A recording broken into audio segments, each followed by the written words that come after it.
اس لیے میرے بھائی عزیز دوستو، اللہ کے راستے کے فضائل تو ہمارے سامنے بہت ہیں کہ ہم سب اللہ کے راستے میں چلے ہوئے ہیں. روزہ سے لے کر 4 مہینے تک کا وقت ہمارا لگا ہے، لیکن میرے بھائی عزیز دوستو، اللہ رب العالمین نے ہمارے میں سے ایک امتی کو ملک کا ذمہ دار نہیں، عالم کا ذمہ دار بنایا ہے. ایک بزرگ فرمانے لگے، کوئی ساتھی 4 مہینے وقت لگایا اور واپسی پر عالم کی فکر لے کر نہ آئے تو فرمایا اس کے 4 مہینے ابھی نہیں لگے، اسے دوبارہ لگانا ہے. ہم عالم کے لیے پیدا ہوئے ہیں، عالمی فکر کے ساتھ زندگی ہو ہماری، پورے عالم کے اندر چلنا پھرنا ہے. پورے عالم کی بے دینی کا ذمہ دار اپنے آپ کو سمجھے کہ اللہ کا دین پورے عالم کے چپے چپے میں زندہ ہو جاوے. اللہ جل شانہ اس لیے دین کے لیے میرے بھائیوں، اس محنت کے لیے، اللہ کے کلمے کی بلندی کے لیے اللہ نے ہم سب کو جان اور مال کی نعمت سے نوازا ہے، اور جو جس کے پاس ہے وہ اللہ کی امانت ہے. اس جان کو، اس مال کو اللہ کے راستے میں لے کر ملکوں کا سفر کریں گے، مردوں میں ہو، مستورات میں ہو، اللہ تعالیٰ اپنے فضل سے کام لینے کے فیصلے کریں گے. اس لیے ارادے کریں، نیتیں کریں. جن بھائیوں کے ماشاءاللہ 4 مہینے لگ چکے، الحمدللہ اپنی مستورات کا چھلا لگ چکا، ایسے احباب سب سے پہلے اپنے آپ کی خود کی تشکیل کر تیار ہو کہ ہم اللہ کے راستے میں 2 ماہ کے لیے اور 4 مہینے بھرون کے لیے اللہ کے راستے میں نکلیں گے. ارادے کریں، نیتیں کریں. میرے روزانہ صبح شام کی ملاقاتوں کی ترتیب، زون وار ترتیب، اور تیسرا جو ہے گھر مسجد کی تعلیم اہتمام سے. اس کے بڑے فضائل ہیں، بڑے نفع، بڑے کارگزاری ہم سب نے سنی ہے، کریں گے بھی انشاءاللہ. اور ہفتے میں 2 گشت اہتمام سے. پہلا اپنی مسجد کا گشت، جس طرح قربانی کے ساتھ پہلا گشت کر رہے ہیں اسی قربانی کے ساتھ دوسرا گشت بھی کریں. اور الحمدللہ ہر مہینہ اپنے ساتھ سہروزہ کی جماعت، 27 دن خوب محنت ہو، زون کے اعتبار سے جماعتیں نکلنے کی فکر کریں، اور سہروزہ جماعتوں میں نئے عملے کو لے کر چلنے کی فکر کریں گے انشاءاللہ. ہر اتوار جیسے ہمارا ہفتے کی شب گزاری کا دن ہوتا ہے، یہاں پر نئے ساتھی کو لانے کی بھی فکر کریں. اللہ پاک ہم سب کو کہنے سننے سے زیادہ عمل کی توفیق نصیب فرمائے.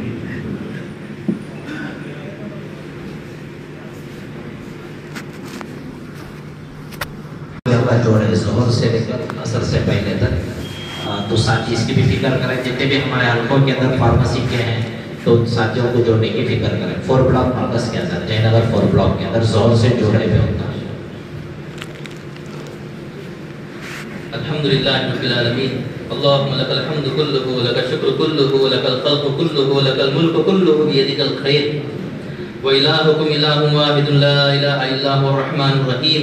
ألف لام ميم الله لا إله إلا هو الحي القيوم. اللهم صل على محمد وعلى آل محمد كما صليت على إبراهيم وعلى آل إبراهيم إنك حميد مجيد. اللهم بارك على محمد وعلى آل محمد كما باركت على إبراهيم وعلى آل إبراهيم إنك حميد مجيد. يا من لا تراه العيون ولا تخالطه الظنون ولا يصفه الواصفون ولا تغيره الحوادث ولا يخشى الدوائر، يعلم مثاقيل الجبال ومكائل البحار وعدد خطر الأمطار وعدد برق الأشجار وعدد ما أظلم عليه الليل وأشرق عليه النهار، ولا تواري منه سماء سماء ولا أرض أرضا ولا بحر ما في خاره ولا جبل ما في واره. اجعل خير عمري آخره واجعل خير عملي خواتيمه واجعل خير أيام يوم ألقاك فيه. يا حي يا قيوم برحمتك أستغيث يا ذو الجلال والإكرام. ربنا ظلمنا أنفسنا وإن لم تغفر لنا وترحمنا لنكونن من الخاسرين. لا إله إلا أنت سبحانك إني كنت من الظالمين. اللهم أنت ربي لا إله إلا أنت خلقتني وأنا أعبدك وأنا على عهدك ووعدك ما استطعت أعوذ بك من شر ما صنعت وأبوء لك بنعمتك علي وأبوء بذنبي فاغفر لي فإنه لا يغفر الذنوب إلا أنت. يا أحد الصمد الذي لم يلد ولم يولد ولم يكن له كفوا أحد. اے اللہ ہم سب کے گناہوں کو تو معاف فرما، خطایا کو درگزر فرما. بڑے گنہگار ہیں، بڑے مجرم ہیں، بڑے سیاہکار ہیں. زندگی کا کوئی لمحہ ایسا نہیں ہے جس کے اندر ہم نے تیری نافرمانی نہ کی ہو. اے کریم تو دیکھتا رہا، اے اللہ تو کھلاتا پلاتا رہا، تیرے زمین پر ہم چلتے رہے، تیری نگاہیں ہم پر ہمیشہ ٹکی رہی. اے اللہ تو ہمارے اعمال سے کبھی بے خبر نہیں ہوا، تو ہماری کرتوتوں کو بھی جانتا ہے. اے اللہ تم ہمارے سوچ کو بھی جانتا ہے، تو ہمارے دل کی کیفیت کو بھی جانتا ہے.